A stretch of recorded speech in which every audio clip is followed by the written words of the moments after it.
Welcome to Your Story Doesn't End Here, the mental health podcast for military and veterans. I'm your host, Rachel, and my mission with this podcast is to be a voice for those who don't have a voice, bring awareness to mental health issues, and provide value and solutions to help make life more abundant. Hey everyone, thanks for coming back for another episode of Your Story Doesn't End Here. Today's guest is Becca. She is an author, psychic, and shadow work expert and energetic healing coach. She specializes in helping women remove subconscious and conscious blockages that hold them back in life through shadow work and energy healing. She has 2 books that are coming out next year, and she is also a Navy veteran. I am going to hand it off to you to just go ahead and share some background and your story, and we'll just go from there. Awesome. Okay. So like you said, I'm Becca. I was in the Navy for 4 years. That's where you and I first started our friendship. I even remember back in the day, there were like times where you had like stayed with us and we got really close that way. So that was really fun. But I joined the Navy when I was 18 years old. I had known that I wanted to join since I was 15. And it just felt right. Like it was just one of those things that I just knew that it was what I needed to do. My dad just retired from a 20-year career. So he was in while I was a child, like up until I was 18 and even up until recently.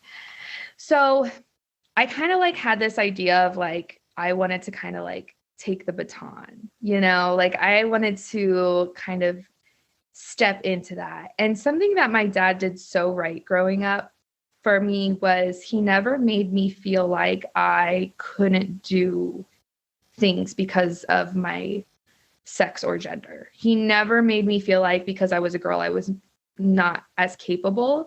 I grew up with 3 brothers and we all had the same rules. We all had the same rules of dating. We all had the same, like, there was nothing like, oh, you're a girl, so you're different. So for me, going into the military was kind of shocking because that's not the narrative in the military. It's kind of like you automatically have this backstory that people think about you when you're a woman going into the military. And so I was genuinely confused because I had been treated like equally no matter what. And then I get into the military and people like start accusing you of being treated differently. And you're like, I don't feel like I'm being treated differently, And so that was such a culture shock at 18 years old to go from being treated the same as, the boys to all of a sudden I was in my own lane, my own category. I was like, what is happening? So I was 18 and went to boot camp, went to Pensacola, all that good stuff. And I went to my first command.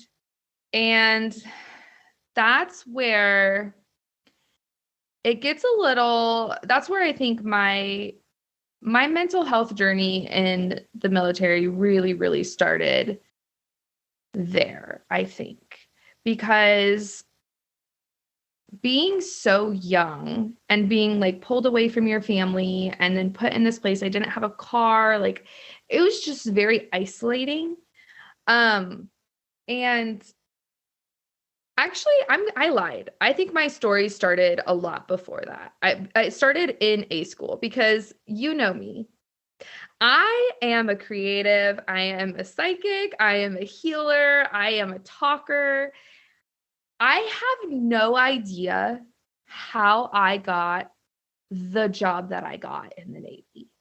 And I genuinely am concerned that my test scores got switched with somebody because I got a really good score on my ASVAB, like a really good one. And I think that's because I did really good on the math section because I was in high school and I was in the classes that the ASVAB was on. So it was just all fresh and new. And I just kind of remembered some of it, but I wasn't good at, that. So I guess to give some background, I was in AT. So aviation, electrician, technician. Okay. So very technical job, a lot of electricity. And I still to this day, like I am terrified of telling people what I did when I was in the military because I I feel like there's going to be like a situation where they're going to be like, oh, Becca was a technician. Oh, she's familiar with electricity. And I'm going to be like, I'm going to be real with you guys. Like, I have no idea what I'm doing. Probably shouldn't say that, but it doesn't come naturally to me. It was very hard. And so very quickly I became the dumb one in the class.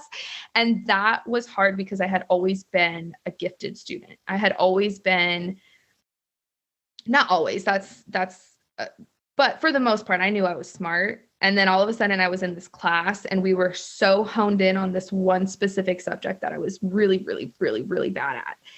And my self-esteem tanked. I mean, I was the dumb one. And then of course I was the quote unquote also pretty. So everyone was like, you're just going to be able to get through because of your looks and all of these things. So that really started affecting me. I wasn't used to that. I wasn't used to not being smart. And I was nervous. I was nervous because I knew that I had a job to do and I felt like I wasn't going to be able to do a good job. But let's be real too, like training in the military. And I don't really think that this gets like explained when you join. It's so fast paced and you don't really pick up on things like that. So like, it's interesting that you bring up that point because it's not really something I ever thought about. Right. But you're thrown into this like stressful training environment right off the bat, and it never really changes throughout your time in the military. So no, it doesn't. And it was fine. I made it through and I'm proud of myself. And I think that was like a pretty, for the most part, I say this lightly, but like a healthy challenge almost. Like, yes, I wasn't the top of the class. Yes, I got probably made fun of more than I would have liked to. Yes, I had to endure being the dumb kid. Like, yes, but I survived and I made it and I was fine.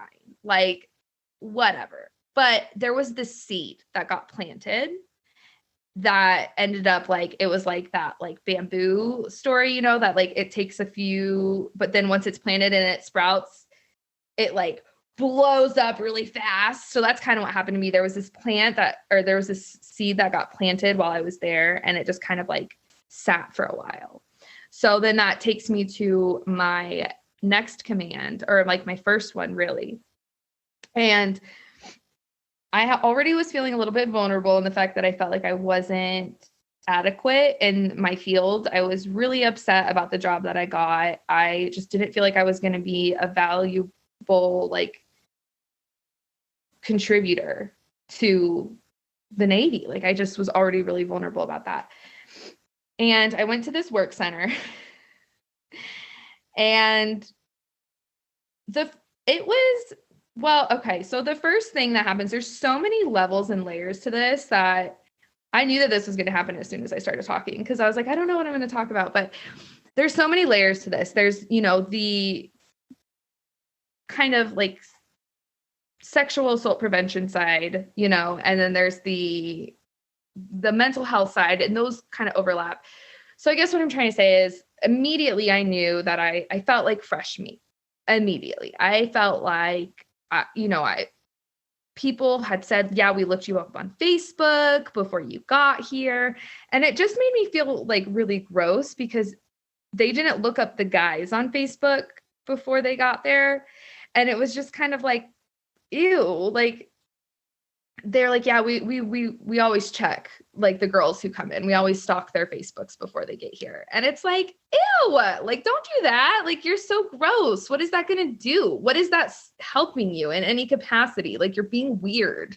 Like, they did the same thing to me. I mean, not the same command, but I've seen it, you know, across multiple other places. It's such a common thing. And it's so creepy. It's so weird. So creepy. Like you don't know who someone is based off of their Facebook. But yeah, I mean, it's especially like I can imagine I didn't join at 18, but I can only imagine like going out into the world and having an expectation of what the military is going to be. This is going to be a professional environment. And then it straight up did not feel like that. Yeah. Immediately. Right. immediately. And so what ended up happening was I had this like work center supervisor or whatever. And this dude, and that's all I'm going to say, I'm not going to say, of course, any names or anything, was the absolute worst. He was one of those people, I think, that had a lot of his own insecurities and a lot of his own inadequacies. And so very quickly, I realized that like he liked that I was doing a bad job, I guess. And so like when you go to a new work center, like in general, I feel like the expectation is that you're going to be trained. And so I would like ask for help and I like wouldn't receive help. And then I would break something or do something wrong. And it was like, oh, there she goes. She's so dumb. She thinks that she can just get by on her looks. And I just took the biggest self-esteem hit. Like that's when it exploded, because it was like, I'm literally an idiot. I just felt like an idiot. And I started developing severe anxiety from that. It got to a point, I got to my first command in April. And by that fall, it had gotten to a point where I would wake up in the morning and before my eyes even opened, my heart would start beating. And my first thought was, oh no, I'm awake. Like I was, crap, I'm awake. Like I coveted sleep so much because it meant that I didn't have to be in that place, because you're there for so long too. That's the thing. Like people think an 8-hour workday, that is not the case. Like you're there at 6:30 in the morning. If you're lucky, some commands are there even earlier, and you're there until like 4:30, which doesn't sound very late, but when you've literally been up since 4 or 5 o'clock in the morning, like that's exhausting. And so I had to spend most of my day at this place feeling like an idiot, feeling dumb. And it just took a hit. So that's when I first started feeling it. I started isolating. I started to just really like dissociate, I guess. Like I started really just like removing myself. Like every time I was at work, I tried to like figure out how to like not be in that work center. And what ended up happening was it made me, it only further proved what everyone was thinking, if that makes sense. It made everyone be like, yep, she's just trying to get out of work. She's never in the work center. Yep, there she goes. And I would like take like as many like orders away from the work center as I possibly could. Like there was another work center that was less like technical, and they were like really short staffed, and I would volunteer every day to go over there. And actually for a while they were like, oh my gosh, she's so like proactive. Like, wow. Like she's the one always like, who's going to volunteer? And everyone's like, not me. I don't want to go. And I'm like, I'll go, because I was just away from that really toxic environment, from that person that was like setting me up for failure to watch me fail because it made them feel better. And I got into this environment, this other work center where people were helping me and they were showing me. And like, I even remember this one time where one of the like higher ups asked me to do something. And I looked at him and I was like, straight up, I was like, I'm so sorry. I don't know how to do that. And he looked at me and he was like, what do you mean you don't know how to do that? And I was like, I do not know how to do that. And he said, they didn't teach you that over there? And I was like, no. And he's like, what are they doing? And I'm like, exactly. Like, and I don't know. And so it was just so reflective of me, because I was willing to learn and I wanted to learn. And I knew that I had kind of like this disadvantage because I wasn't good at it, but I was willing to. And so the point of that is I just did everything that I could to get out of that work center, and to take orders in other places. But because of that, I think that it made me seem like, another thing that happened was I was taking a lot of volunteer opportunities, because that's a big thing in the military, as well as like, you want to get volunteer hours. It looks good, helps you get promoted. But I was like volunteering like a lot, getting out of work, getting approvals to go out of work and go volunteer. Well, how did that look on me? It looked like I was just trying to get out of work. And so I was battling this. Do I stay in this environment to make it seem like I'm trying to be a good sailor?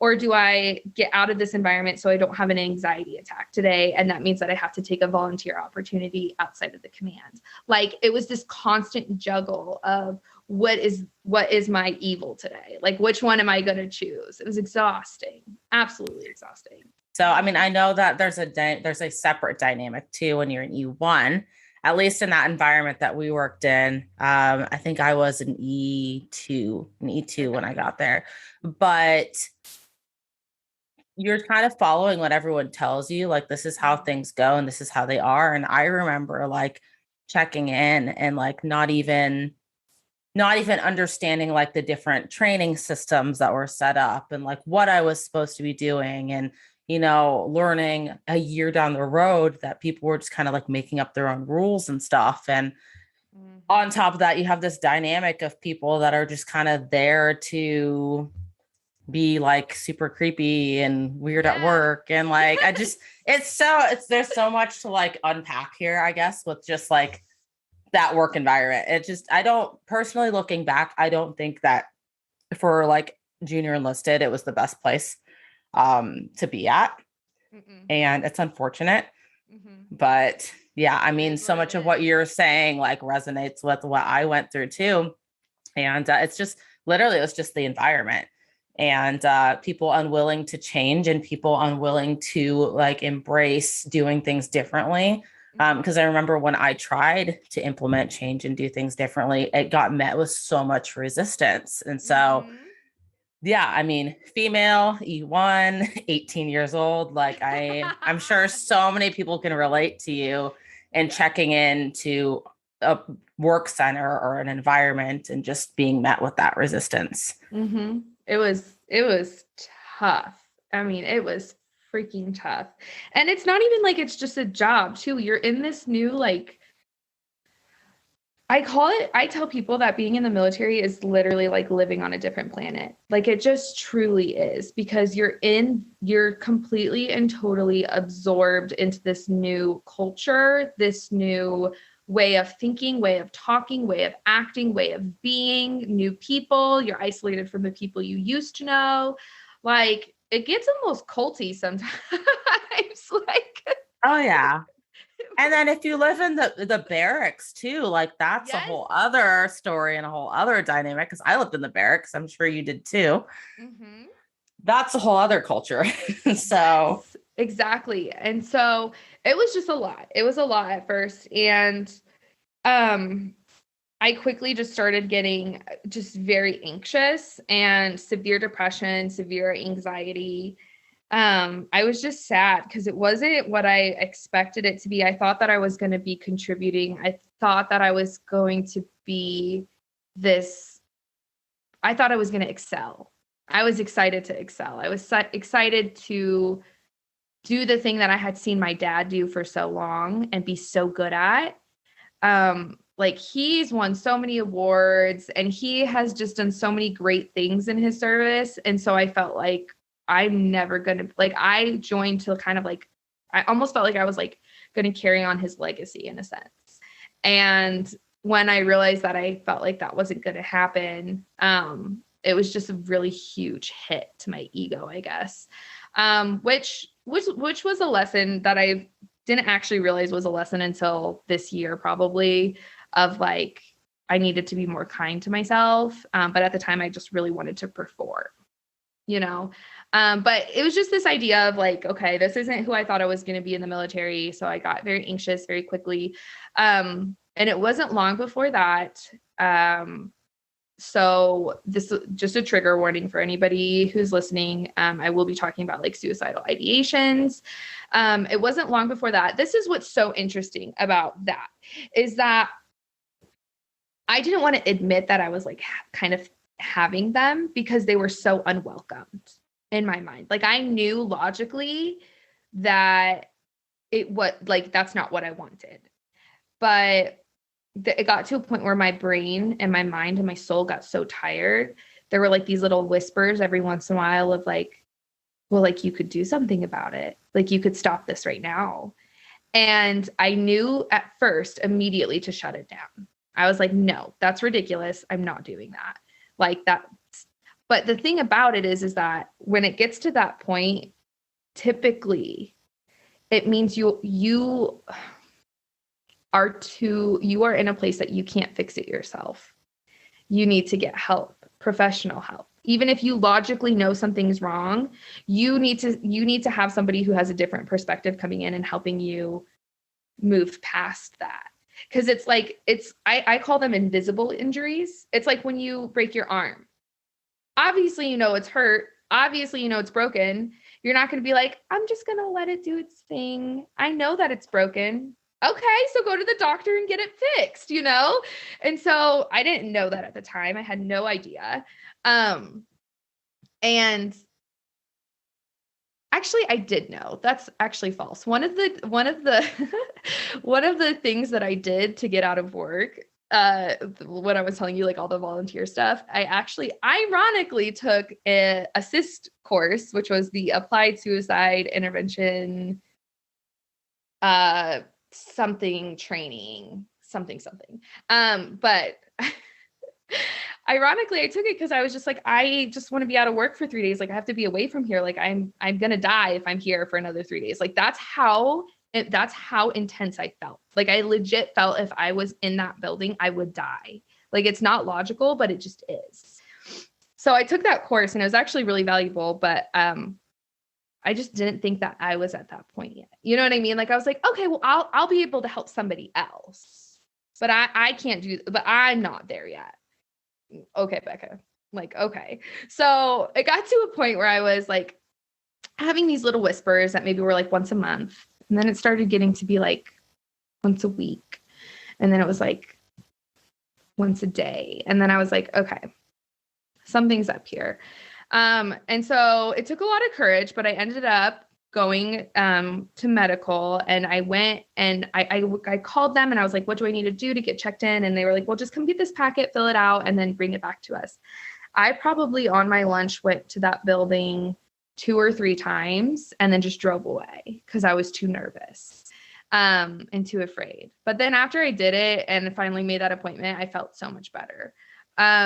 But unfortunately, I did not, looking back, I only went to my therapist a couple times because she did some things that looking back were completely inappropriate and not okay.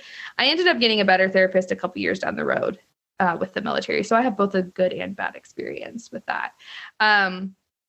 But I did end up, for the most part, getting pretty validated, getting a couple like techniques that, you know, to help me with my anxiety. And I think just knowing that I could get help just really alleviated a lot. And then also that person left.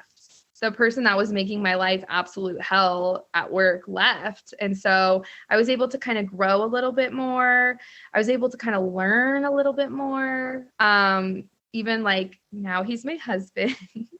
But at the time we were just like dating, and he would come over and he would teach. He was from a different work center, and he would like come over and teach me and my friend, and he would just sit down and he would like explain it in terms that we could like understand. And all of a sudden I started fixing things, and I started like just coming into my own in the work center. And so it started getting better for the most part, but those seeds of anxiety had already been planted, if that makes sense. Like my brain, I think I just, from that point in time, I've dealt with anxiety ever since, like crippling anxiety ever since.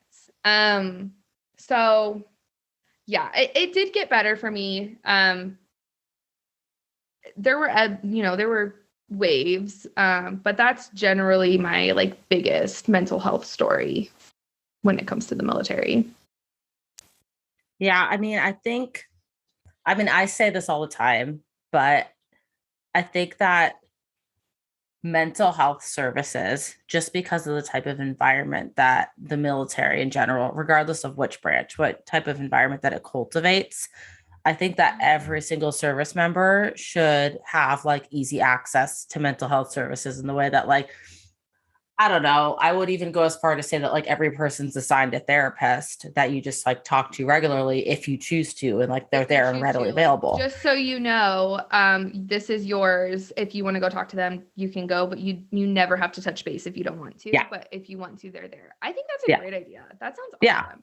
Yeah. I mean, I don't foresee it happening anytime soon because of like budget things and stuff. But like, yeah, I mean, I think that just like between stress and moving away from home and horrible diet and lack of exercise, I mean, let's be real, everyone thinks that you're in the military and you're PTing all the time and you're the best shape of your life. No, no, not at all. Not at all. For some Yeah. places, I'm sure that's the case. That Right. wasn't my experience, and I know that wasn't your experience Right. Yeah. at all. And it's so funny because I feel like there's so many barriers a lot of people have when it comes to getting mental health help in the military. Because there was even a time where I had a friend, and I'm not going to say her name, and I'm only going to say what I witnessed, but she really wanted to go to a certain therapist, like at the medical building, but she was told that she couldn't, that she had to go to Fleet and Family. But she had already been there and didn't jive with the therapist there and didn't like the relationship she had. So she was trying to go to somewhere else, but they wouldn't let her leave work. They wouldn't let her leave work because they said, well, you have to go to Fleet and Family first. I said, that's not true. So I ended up going to like my chiefs about it, like not mine, but to a couple that happened to be in my work center. And I was like, hey, I need to talk to you guys. So I want to say this too. I want to preface this too. I ended up marrying Aaron, and that's my husband. So I'll say his name. But when I ended up doing that, we started our family. So I got pregnant and got moved to a different work center. That was such a different environment.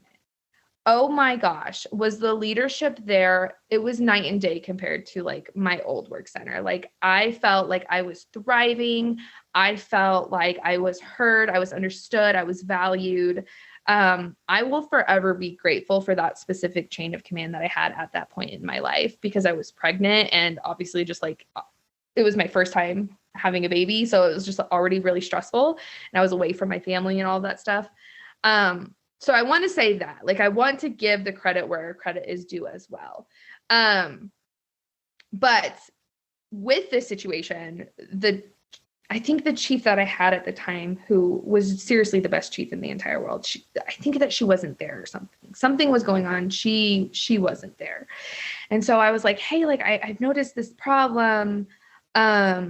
My friend, like, I need help. She really needs to go to mental health. She's spiraling and she's being told she can't leave work because they won't let her go. They told her that they'll let her go, but only if she goes to Fleet and Family. And they were like, well, yeah. And I was like, what are you talking about? Well, yeah. And they were like, well, you have to go to Fleet and Family first. I said, that's not true. That's not what I did. Both times I've been. And this was right around the time I was getting out. And, they were like, they started, they like leaned back in their chairs and they were like, well, my wife and this and that. I'm like, your wife's not even a sailor. Calm down. I'm not talking about your wife right now. Like, they're like, my wife's been there and she really likes that therapist and this and that. Cause I told them, I was like, she doesn't like the therapist there. She has the right to have access to a therapist who, really like she understands. And I'll get into that in a second, why I didn't like super love my first therapist. And so I think that she had the right to be able to get that help, but she was told that she couldn't leave work to go get that help. And it was just so invalidating. And at the time, my work center, I was telling them about it, the really good work center. And they were like, okay, well, when you're doing your like checkout thing because you're supposed to, with the CO, every time you like check out of a command or get out, I can't remember which one it is, but you're supposed to like check in with them and they like ask you, like, is there anything that you want to say or like anything like that? And they're like, you need to say something. And I didn't say anything, and I should have, and I know that I should have, but I didn't, because I think that I was honestly so excited to get out and just put it all behind me. And again, I was just afraid of stirring something up, but now looking back, it's something that I should have stirred up, but I was still afraid to do it because, I mean, you're just conditioned to kind of like not, stir the pot while you're in, if that makes sense. Yeah.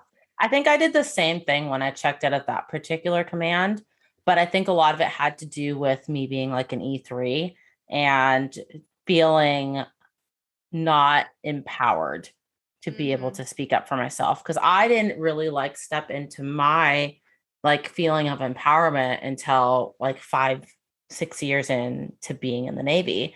It's not really something that you're handed, I guess, for lack of a better word, when you're like in the junior ranks in the Navy. So like I completely understand that point. I think another point too, like talking about fleet and family, because I heard this a lot from like medical and from like other people within the military. I think there's this idea that if you go to fleet and family, it doesn't show up on your medical record and it looks bad to have mental health on your medical record. And so I think like that's why a lot of people, from what I had been told, were being recommended go to fleet and family instead of mental health, because you don't want that on your medical record. And I don't know why. I don't know why it's so bad. Well, and that's the thing. I'm glad you brought up that point, because that kind of triggered a memory that one of the reasons why I didn't go was because I thought I was going to get kicked out for having mental health issues. And I was just so afraid, like of everything that I was going through. The worst possible thing that I could think of, like worse than like dying, seriously, was coming home to my family and not finishing my enlistment. Like having my family be so proud of me and telling everybody about me, and then being like, yeah, she didn't finish. She had to get out for mental health. Like she had to get out for anxiety. Cause at the time, even at the time, cause this was 2014, I think, we've come so far, even in these, 7 years? I don't know. Again, see, I'm not good at math. But like we've come so far in mental health, but at the time, like it just wasn't as hot of a topic. So I just didn't know that people would be like as supportive as they probably would have been. I thought I would be like an embarrassment. I thought I would be this and that. And I know I kind of had the same thought, but I know somebody who, she was my friend in a school, and she said that when she wanted to join the military, she was like seeing a provider, like when she was like still back home. I don't know. This is okay. So this is like allegedly, right? I'm just going to say what she had told me is that this provider didn't like the idea of her going into the military. She thought it was a bad idea because she thought it was going to be a bad environment for her. I mean, it probably wasn't a wrong assumption. But she had ended up saying that she diagnosed her with like depression and put on her like, and her stuff that like she didn't recommend her for like high like stress environments, which was a serious problem for her because this specific individual wanted to do these specific programs in the military that you had to go to like SEER school for and stuff, which is like very intense. And so she had to get through a lot of waivers and basically prove that the doctor had misdiagnosed her. So I can understand where some people would say like, oh, it's going to look bad if it goes on my record because like I won't be able to do XYZ. But I don't think that they've ever actually, and please correct me if I'm wrong, anybody, but I would like, who has actually gotten like kicked out for having anxiety? You know what I mean? Like that's such a like common fear that people have, but like how many times did it actually like occur?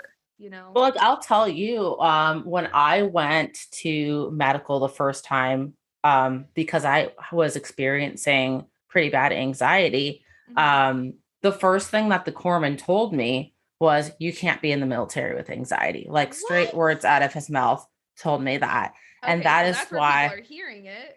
Right. But I also think that it kind of goes back to before people join. And this is just kind of like my perception of everything, because think about like recruiters a lot of the times when people go to a recruiting station and they start bringing up their list of medical issues, a lot of recruiters from day one are like, don't say that. You won't be able to get in. Don't stand up at the moment of truth in boot camp. But, for anyone listening that doesn't know, moment of truth is like, literally like what it is. They give you like one last chance to like let the Navy know. Yeah, come clean, for lack of a better term, I guess. But like, yeah, I mean, I think it's kind of this fear is instilled from prior to day one of like, don't let them know that something is wrong with you because you will lose your job. That's such a So good point. That is such a good point. And I'm so glad that you brought that up too, because there is ooh, I'm about to say something. I'm about to go there. There is a gross, I don't know if I'm using that term correctly. But there is such, I think, medical negligence in having people practice medicine that should not be practicing medicine. There are so many people that I know, probably 90% upwards, that have experienced medical malpractice in some form from the Navy medical facilities. Tying it back to my therapist that I was telling you, the first one that I had, prior to coming into the military, I had experienced a sexual assault, and I didn't know it was a sexual assault at the time. And even at the time that I was seeing my therapist, I just remember filling out this packet, and on the back it said, "Are there any other traumas that you have experienced that you like feel like it's important to talk about here?" And that was like the first time that I had this inkling to put something down, because it had happened when I was like 17, I think, and I had still been dealing with it at 19. And so I wrote it down, and I was like a little afraid to, but I did. What ended up happening was when I was the new kid, and I was just trying to make friends. I was really sad because I was, away from my old friends and stuff. And I got invited to go to this party, and I only remember taking a couple sips of a drink. And I don't really remember the rest of the night. Turns out I had somebody had sexual intercourse with me.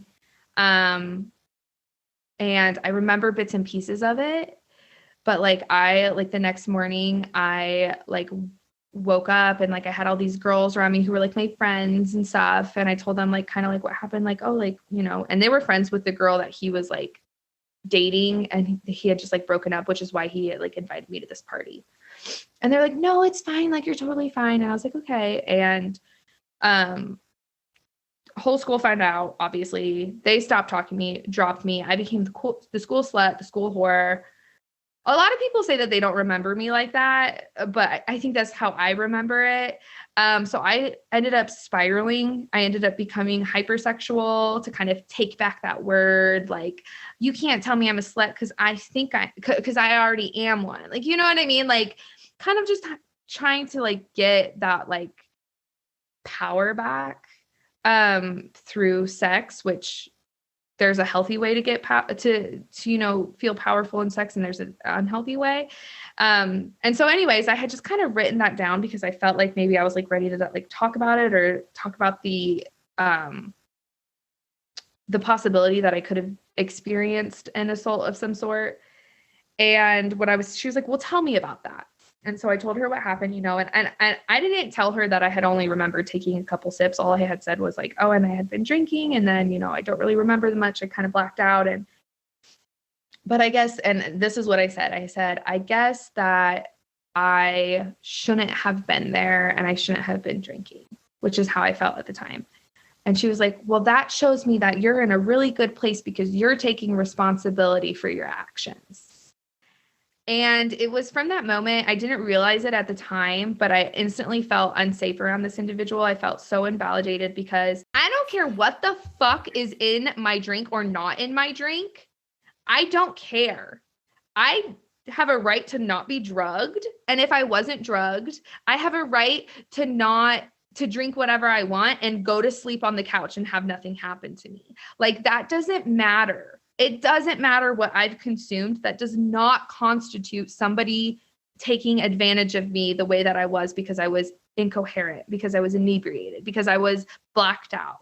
And so I didn't know that at the time, that how toxic what she said was, but I stopped going to her. And looking back, I think it was because I had just felt so invalidated by her. And I felt so icky because I knew at my core what happened wasn't my fault.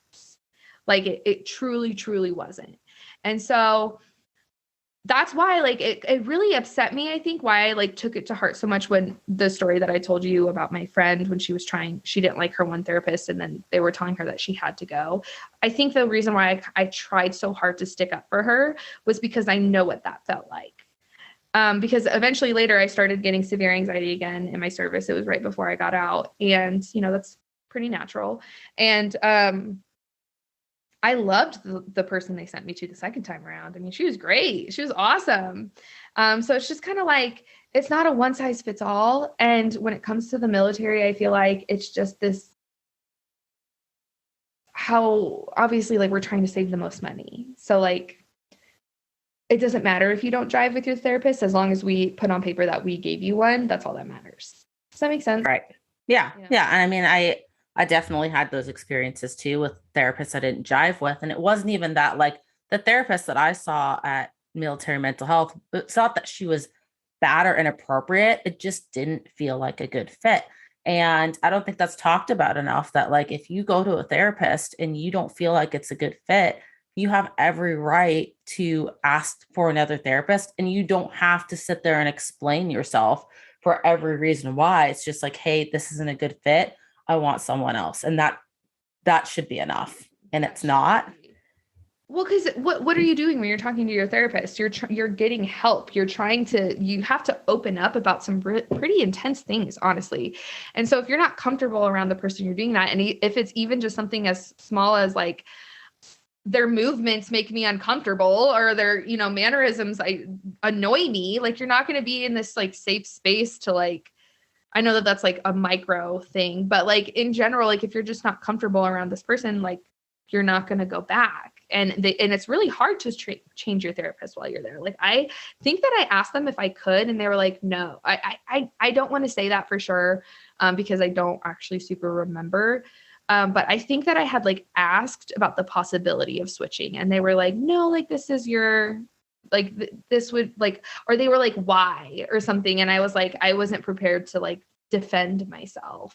So, but like I said, that's just kind of like in the back of my mind. That'll probably come up some point in time in the future. So let's talk about your time post-military, because I know you have, like, even recently, you found out so much about your own mental health and learned so much about yourself. And I kind of want to just have you get into that, and like how you learned more about certain diagnoses, and what you've been using to cope, and what's really been helpful for you post-military. Because I know so many veterans struggle with mental health and processing things that happened in the military, and like learning so much more. And I think it's a very interesting story, like what you've been doing more lately to kind of cope and stuff. Well, so one thing that also happened while I was in, I was also sexually assaulted by a higher up. This individual was, ended up going to like a party at a friend's house, and he was literally like in charge of the like the head person in charge of like the whole division. I don't remember like where he was at, but he was definitely like a higher up, like my boss's boss kind of thing. And I wasn't drinking. I was still underage, but I mean, I wasn't drinking at the time, but my friends were.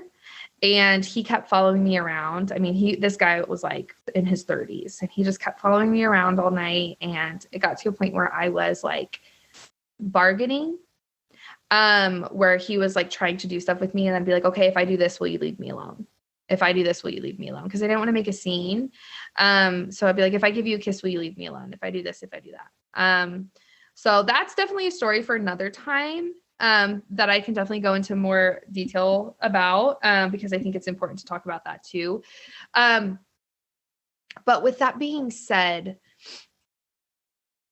it got to a point that night where if my now husband hadn't have stepped in, I think that it would have gone. So basically Aaron came in and saved the day.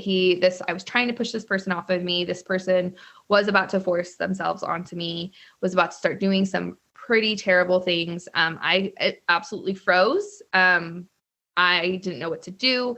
I didn't I couldn't even yell. Like I couldn't even do anything. I was just shrinking into myself because I knew what was about to happen. And, Aaron actually came in and like pulled this person off of me. And it was just, it was very, I married a good one. And so the point of that story is that, that was something I had to deal with too afterwards, of this, like, just this feeling of just being so violated all the time, no matter what. Like, no matter where I went while I was in, I was always looked at, I was always checked out, I was always talked about, I was always like almost on this like display constantly. And so getting out, it was definitely a sigh of relief, I feel like, because I was taken off of that display and I got to be a regular human again. So that was definitely that was a good aspect of getting out for me. But for a few years after, I definitely still held on to a lot of the things that happened while I was in. And I think the biggest thing that I have done to kind of cope is 100% just sharing my story. 100%, because you don't realize how many people support you until you come out and say something, and then you see how many people support you and you're like, oh my gosh. Like when everything happened with Vanessa Gillen and everyone was coming out with their stories, and I had said, I had described my high school, my junior year sexual assault, and then I described my military sexual assault. And I just came out. I came out with a huge Facebook post. That's what everybody was doing. All of it, like the sister in arms. That was like the idea. Was like we're all coming out with our story because we're all giving each other strength to do it. And when I did that, there was something so therapeutic in it. Like I was shaking. I wrote it at like 3 or 4 in the morning because I couldn't sleep, and then I hit like post. But that was seriously, like, I feel like in our lives, we have these like little turning points. It's like everything we do is kind of a turning point, but like we have these like major ones. And then we have like, maybe smaller ones. And this was one of those like kind of smaller ones for me. But like ever since that point in time, it was like this weight was lifted, because I think that I was carrying shame around that story because nobody knew it. And so by keeping it a secret, I was kind of saying like, I'm ashamed of this story. So when I was able to finally come out and tell everybody what had happened and share my story, especially the one about the high school one, because I felt like so many people at the time didn't know what I was going through. And so many people were saying so many nasty things about me. And it was just so therapeutic to be able to say, like, this is my side of the story. And then with the military, it was so therapeutic to be able to kind of like link arms with like all of the other girls and like give each other strength. And then it was so therapeutic to see all of these comments and all of these people like commenting and saying like, oh my gosh, like, I didn't know you were going through this. I totally support you. And so I had people that were there that one night while I was in the military messaging me and reaching out to me. And like, they were like, I'm so sorry. Like I should have done more. And I was like, but at the same time, like we all were doing what we thought was the best. And we just didn't have the education to know it at the time. And this isn't anybody's fault, but that one person's. Like this, like that person is responsible for what happened. That person is responsible for their own actions.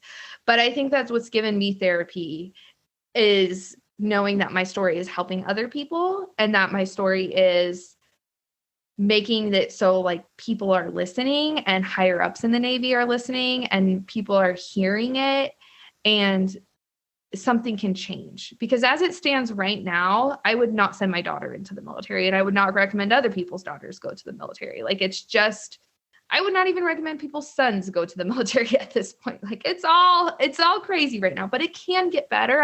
I truly believe that it can, but it just takes enough people to speak up and say, this was my experience. Are you going to listen and try to figure out how we can come together and fix this? And so that's why I appreciate what you do by like letting people share their stories. And I think that this is how it changes, is with enough people's voice, it becomes a booming yell, and then we're able to make actual change.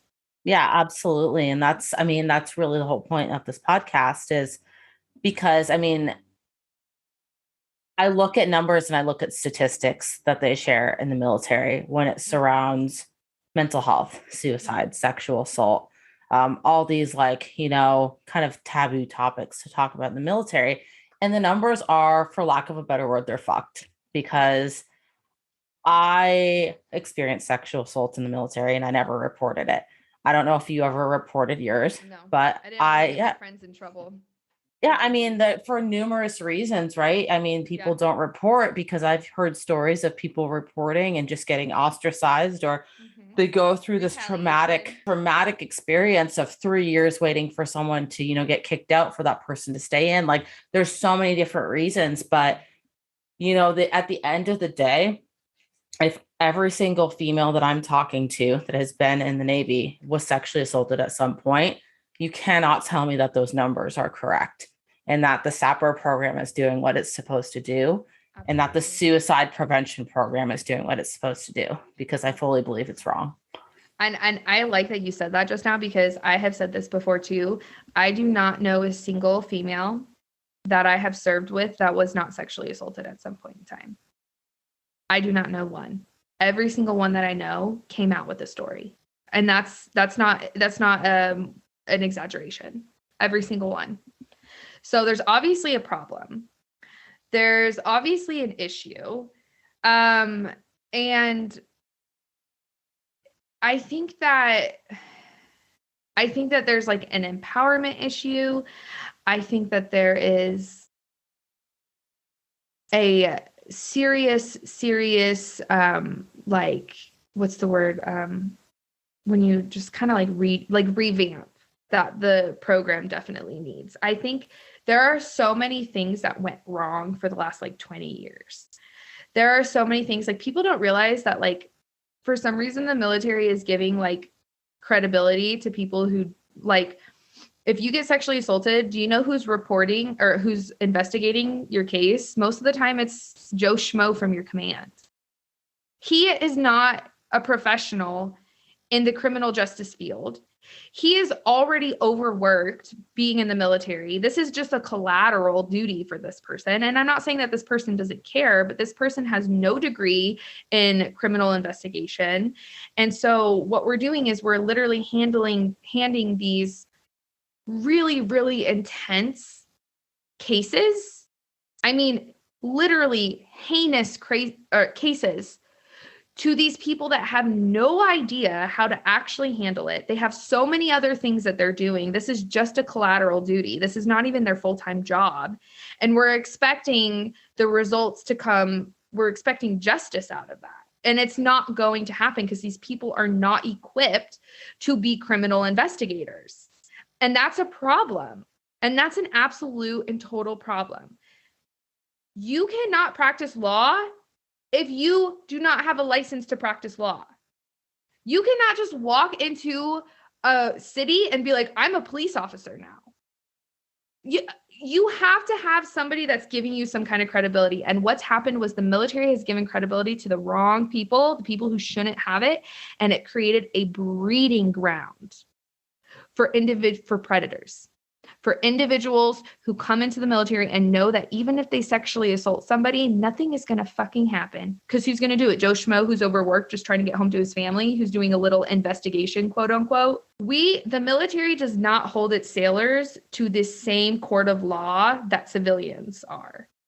Sure, when it comes to drugs, absolutely zero tolerance, you're out. Go, bye. You do something to the command, like you steal from the command, or you do this, or you do that. You underage drink, restriction, 45 days, half pay, done. You sexually assault somebody? Well, we're going to put so-and-so who's overworked and underpaid and just trying to get home to his kids. He's going to investigate and he's going to ask you all of these questions, and you're going to have to be comfortable enough to tell him. And then what they're going to do is they're going to send this paperwork up the chain of command, so everybody's going to get to see it, and then nothing's going to happen. And, oh yeah, this person's going to get Sailor of the Quarter next quarter, because that's actually fucking happened. And it's disgusting, and it has to change. Yep. But I mean, again, I think it just goes back to this like mentality from the beginning of like, you're just like trying to, like, your career comes before everything.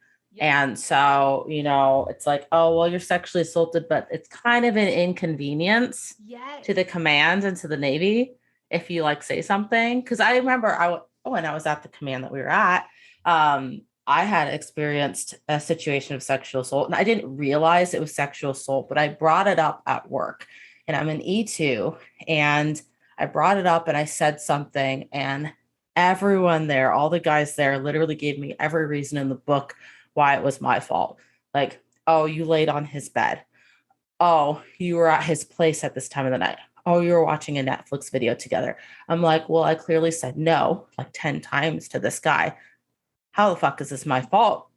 But they gave me every reason, and not one person gave me resources to be able to help me or to report. And so, again, it's this culture thing where it's like, oh, we just want to brush this under the rug because it either makes us uncomfortable or it's an inconvenience to either someone or the organization as a whole. Exactly. And it's such and I like that you bring that up too, because it just shows to light how much of a conflict of interest it is too. Like, if I go to work, right? Because you want us to be professionals, quote unquote. That's like, we're professional. We're professionals. If I go to work and I get assaulted at work now, and what I do, I'm going to the police, and the police are going to assign a detective or a investigator, or, I mean, hopefully, I know that this is a overestimation too. Like, I get that. But in general, like, that's the idea, is that somebody in the criminal law, in the criminal investigative field, is going to handle my case. Why the hell is somebody who is in the command, whose priority is to make the command look good, going to be the one that's investigating these things? That is a conflict of interest, and that has absolutely created a breeding ground for predators. And that's why we are at where we're at. And that's why. But they don't want to spend the money to get actual investigators. And they'll be like, oh, well, you have NCIS. But at the same time, I know people who have gone through NCIS, and they said that they wish that they wouldn't even have said anything because they were condescending. They were absolutely rude. They made it seem like it was the other person's fault. So again, NCIS is for the Navy. Like, it's not, everything is to make the Navy look good. Like, it's a complete and total conflict of interest, and it's why we're at where we're at. So yeah. I mean, I think that the sexual assault issue definitely ties into mental health so much, because when you're in your workplace and you don't feel safe, you're not going to be mentally okay, and it's really heartbreaking. It really is. And, we don't really talk about like even the male aspect of it, because I know what happens. Like, oh my gosh, the amount of times, and I know you've seen this, the amount of times where guys are at work, like smacking each other's asses or like touching each other inappropriately. And it's seen as this like banter because that's what the military has been. And I can't even like begin to imagine how much like males are being affected mentally from this stuff too. And so, yeah, I mean, I think this is such an important thing to bring to light, for, hopefully someone that's higher up in the military, or someone that, is really cares enough to like make a difference, understands that there's this culture problem. And I think a lot of it dates back dates back a long time, because that's how it's always been. But then, yeah, I mean, there's so much to it. Like, we could literally talk about this for hours, but it's a lot. Yeah. I mean, I even at one point in time in my career, there was an individual who like pulled out their ball sack and put it on the table in the work center. And it's like, I think it's so funny when like the males get like offended that they're like, we can't do anything anymore. Like, we can't do this. We can't do that. We can't slap each other's asses anymore. We can't do anything. And it's like, okay, but what is it? Is it professional or is it not? Like, which one is it? You can't yell at me as a female to be a professional, and then you get to not be. Okay. And then also, now you're like getting to participate in this camaraderie because you're all smacking each other's asses. And this girl who's in the work center already feeling kind of like, okay, I'm not really included. They don't get to participate in these little camaraderie things that you do. Like, can you just find a different way to bond, you freaking weirdos? Like, can you find a different way to bond? Like, and then they get so mad and they get so angry when they can't do it the way that it's not how it used to be. It's not how it used to be. And I'm like, okay, how about this? How about we, never mind. I'm not going to say that. That's not okay. I was going to say, how about we just make it so all girls are in the military and no boys can be in it? But I was like, that's not healthy. That's not a healthy coping Oh my mechanism God. there. But yeah, I mean, it's such a multifaceted issue, but yeah, I mean, I always love to talk about problems, but I also like to talk about like solutions too. And like what we think, or, what you think might be, something that would be helpful for like starting change. Cause I know like change doesn't happen overnight, but if you were to think of like one or two things that could be implemented to really like spark change. And this is usually like one of the last questions that I ask, but I think it really fits in well with where we're at right now and in our conversation. If there's one or two things that you could implement, if you were in charge of the Navy to start sparking change, what would you do? I think that to get down to the core of the issue, we have to ask ourselves, why is it a breeding ground for predators? And change that. So again, who's investigating these cases? Who are we assigning to investigate these cases? How seriously are these cases being taken? So I think the first thing is taking the investigations out of the command's hands, out of people who have no experience and no business doing these quote unquote investigations. Because all the investigations really entail is just asking this person, like, did you do it? Like, what happened? What's your account? And it creates these kind of repeat offenders too, because they know that nothing happened the first time. And I think that they kind of stopped doing this. But another thing that they were doing was when somebody would report a sexual assault, they would like move that individual's work center. So a lot of the times why people weren't reporting was they didn't want to get moved because they liked where they were at in their career and they didn't want to have to go to a different work center. So I think that stopping the victim blaming of like, you reported this assault, we have to move you away.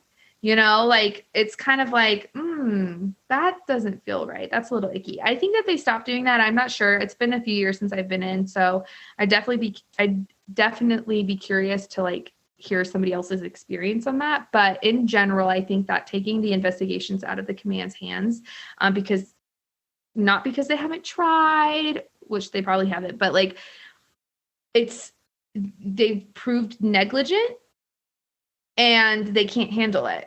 And so it needs to go to somebody else who can, and that's going to cost money. But at this point, if every single female is getting assaulted, you're going to have to spend some dollars. You're going to have to figure it out, because at what cost? What's the real cost here? Right. Right. Another question for you. What are some tips that you would give someone who either is just joining the Navy, or even on the other side of things, like someone who recently got out of the Navy, to really like start exploring healing for things that they've experienced? That's a great question. I think the best thing that you can do, and this goes across all, I think, capacities and areas, not just this one specifically, but definitely this one, is community. Is do not isolate yourself. Find a community of women, of female, like get on Facebook groups. I know that Worth 10 is one that's been very valuable to me. I think you're in that one too. And that one came about when Vanessa Gillen happened and all of us kind of banded together. I mean, there's like 10 or 20,000 veterans and active duty women in there. And they have a lot of resources on that Facebook group.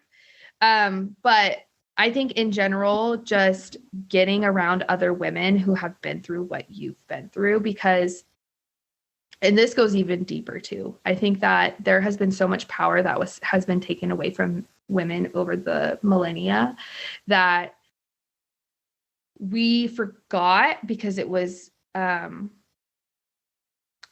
villainized when we stood together. And so we've kind of forgot how to do that because we couldn't do that to survive.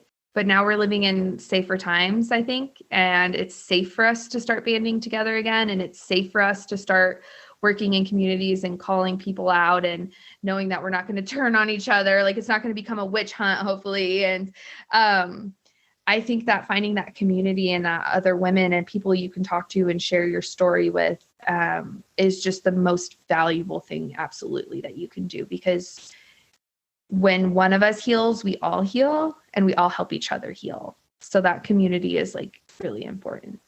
And so for someone who maybe is 18 years old, E1, female, joining the military, and maybe has that same outlook as you, because I know there's so many women out there that can relate to that exact experience. And I get asked all the time from people like, oh, my daughter wants to join the military, or, I'm joining the military, like asking me kind of what the expectation is. And my advice for them is always like, be assertive, stand up for yourself, know what you want. But I'm curious what your advice would be, because I didn't join at 18. So I know it's a whole different world and a whole different perspective. What advice would you give to someone maybe in your same shoes joining their first command in the military?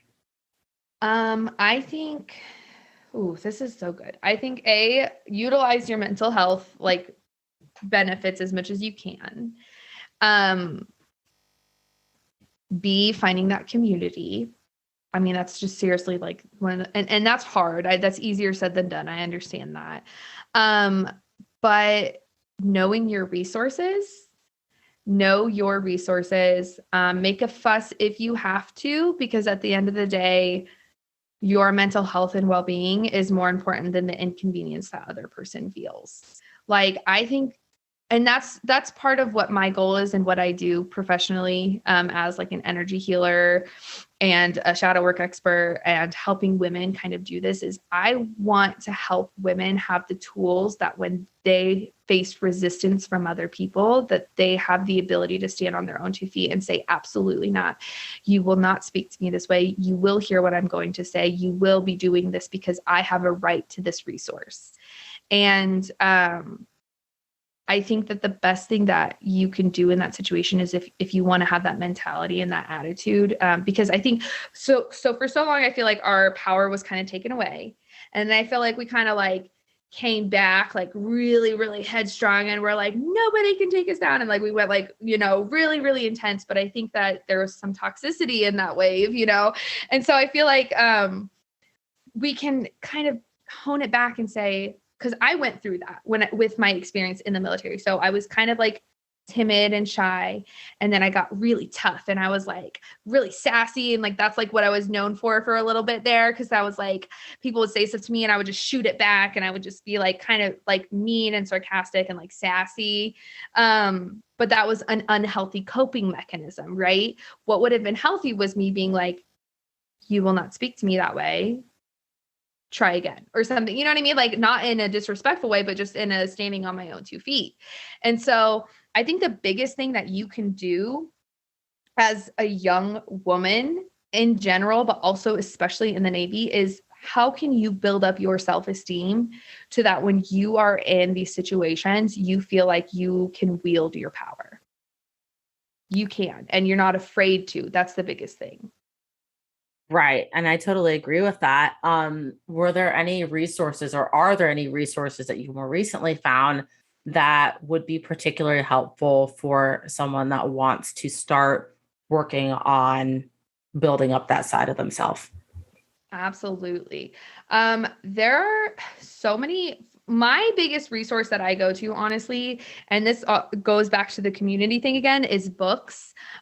Reading books and reading perspectives of other women really empowers me. And like, I know that the book Untamed changed my actual life. It completely and totally like spurred my entire spiritual awakening. But just get curious and start finding people that you connect with. Start finding powerful women that you connect with. Brene Brown is a great example of this. She has a really awesome TED Talk on vulnerability and shame. So you can just YouTube her, Google her. But just getting online and finding who are these women whose values align with mine, who I can learn from, and they're wielding their power in a healthy way, and follow their lead. What they do it, like if they're saying, okay, maybe you're feeling shame around this, how can you remove the shame? And they're helping you figure that out. Do the work to try to figure that out, because that's just a blockage that's preventing you from standing in your own full power. So I guess with that being said, would be definitely just finding the women that you connect with and that you look up to, and learning from them is going to be the best way. Because I could recommend any book, I could recommend any resource right now, but if you don't connect with it, it doesn't really matter. I'm only speaking right now then to a small niche of people. So what I would advise you to do is, what does your intuition say? Who is your intuition guiding you to? Who, when you listen to them speak or read their books, lights this little fire that says, oh, I kind of agree with that, or, oh, that makes sense. Follow that and learn from that and learn from her. And then when you get to a place where you're standing on your own 2 feet, you start pulling the other women up too. And then it just creates this really awesome ripple effect where we're all waking up and coming into our own power. I love that so much. Thank you. Thank you so much, Becca, for sharing your value and everything you had to say. We'll definitely be doing another episode again. Just talking more about your energy work and shadow work that you do. I think that that's going to be phenomenal, just to provide more value to people. But yeah, I normally ask closing questions, but it just kind of flowed really well with what we were talking about. And so that's really all I have. But I wanted to really thank you from the bottom of my heart for taking the time to be on this episode today, and for just sharing everything you had to say. Oh, thank you so much for having me. And I just want to say really quickly that you are just such a light. You are so incredible. Thank you for creating this podcast and for letting people have this voice. I hope the right people hear it. I hope this message gets to the right people. And I just want to say that if you are in a place where you're considering suicide or you're experiencing sexual assault, if you're unsafe in any capacity, get help, reach out. If you have to, recently I actually, and I can talk about this in the next episode, I checked myself into the emergency room because I recognized that I was having ideations. There's no shame in that. Go to the emergency room and check yourself in if you need to. Call a hotline if you need to. Call a friend if you need to. But just reach out to that thing that's going to kind of be your life force. And in general, we love you. And we need you here, and we want you here, and you are valuable, and your story is valuable, and we want to hear your story, and we cannot do that if you're not here. So if you are not strong right now, take the strength from us, do whatever you have to do to get through the next day, because we want to be with you, and we want you to be here. So get the help that you need. There is no shame in it. And if somebody gives you shit, I will punch them in the face. I'm just kidding. I don't condone that. Yes, I do. And, but yeah, just know that we absolutely love you. And that's what I kind of want to close with is that you deserve the help. You deserve the right to be here, and you deserve the right to a safe and healthy environment and a safe and healthy space. And you are loved. Thank you so much for taking the time to listen in today. Each week, I'll be bringing you value in the mental health space and its direct impact on service members and veterans. If you feel you personally got value today from this episode, it would mean the world to me if you would leave a 5-star rating and review and share this to your audience. Until next time, remember, your story matters, your mental health matters, and your story doesn't end here.